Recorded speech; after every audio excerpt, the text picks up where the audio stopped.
मनापासून आभार व्यक्त करतो। प्रवासातून मांडवून फराटा समस्त ग्रामस्थांना तुम्ही वेळ दिला।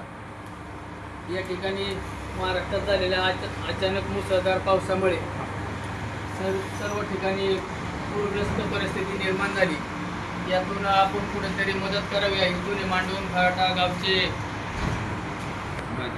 युवा उद्योजक दीपक पाटील फराटे आणि आमचे मार्गदर्शक पुणे जिल्हा पोलीस पाटील संघटनेचे उपाध्यक्ष आणि गावचे पोलीस पाटील बाबा पाटील फराटे यांनी आता झालेल्या मांडवून फराटा सोसायटीच्या जनरल मीटिंगमध्ये एक ठराव मांडला की जो आपला कापड विभाग आहे ते कापड एक 12-13 लाख रुपयाचं कापड शिल्लक होतं, तर ते आपण पूरग्रस्तांना आबांच्या मतदारसंघात देऊ सोलापूर जिल्ह्यामध्ये माडामध्ये। तर त्वरित सभासद राजांनी याला अनुमोदन दिलं। त्यासाठी काही सभासद गणपतराव फराटे असतील, ज्ञानेश्वर फराटे असतील, गोविंदाते असतील, त्यांनी या ठरावाला मंजुरी देण्यासाठी अनुमोदन दिलं।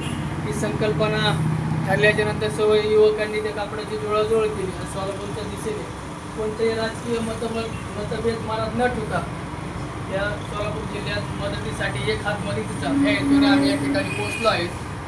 आबा तुम्ही वेळ दिला त्याबद्दल तुमचे मनापासून आभार। सर्वप्रथम सर्वांचा परिचय करून देतो।